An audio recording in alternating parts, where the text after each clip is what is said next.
सुरक्षित वातावरण विकसित कर पाएंगे जिसमें विद्यार्थियों की चिंतन शैली सहज वैज्ञानिक ज्ञानार्जन हेतु अनुभव, शोध कार्य, विचार विमर्श व विश्लेषण पर बल देते हुए व इसका प्रयोग करते हुए हम विद्यार्थियों को प्रारंभिक वर्षों से ही प्रेरित कर पाएंगे कि वे प्रयोगात्मक व रचनात्मक बने। यह इन विद्यार्थियों को कक्षा और किताब से आगे इस संपूर्ण विश्व को ही एक विराट प्रयोगशाला के रूप में देखने की क्षमता देगा, जिसका विस्तार समुद्र की गहराई से लेकर उन्मुक्त आकाश की ऊंचाई तक है।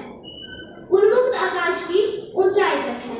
यह तभी संभव होगा जब देश का विद्यार्थी अपने ज्ञान का परचम पूरे देश पूरे विश्व में लहराएगा, न कि पब की मादक मस्ती में मस्त होकर अपने जीवन को अंधकार में धकेलेगा। देश की शिक्षा व्यवस्था तब सार्थक होगी जब देश का विद्यार्थी अपने माता पिता और गुरुजनों का सम्मान और सेवा करना सर्वोपरि समझेंगे, न कि उन्हें वृद्ध आश्रम में छोड़ देंगे। देश की शिक्षा व्यवस्था तब सार्थक होगी जब देश के विद्यार्थी के हाथों में कारखानों की मशीनें और होटलों के जूठे बर्तनों की जगह ज्ञान का दीप्त प्रकाश होगा।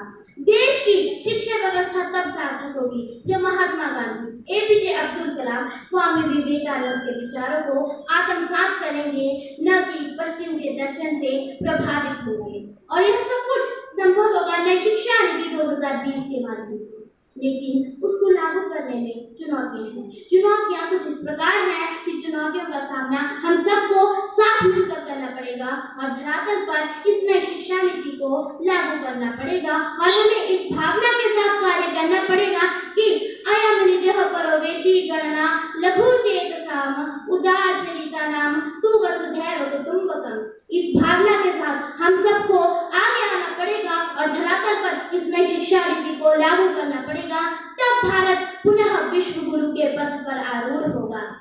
अंत में यही कहना चाहूंगी, नई शिक्षा नीति विश्व गुरु के गुरुकुल की नींव रखेगी, जिसकी संरचना तो विश्व उन्मुखी होगी किंतु आत्मा भारतीय होगी। यह ऐसे नागरिकों का निर्माण करेगी जो विश्व कल्याण की भावना से भारत को गौरव भूषित करेंगी।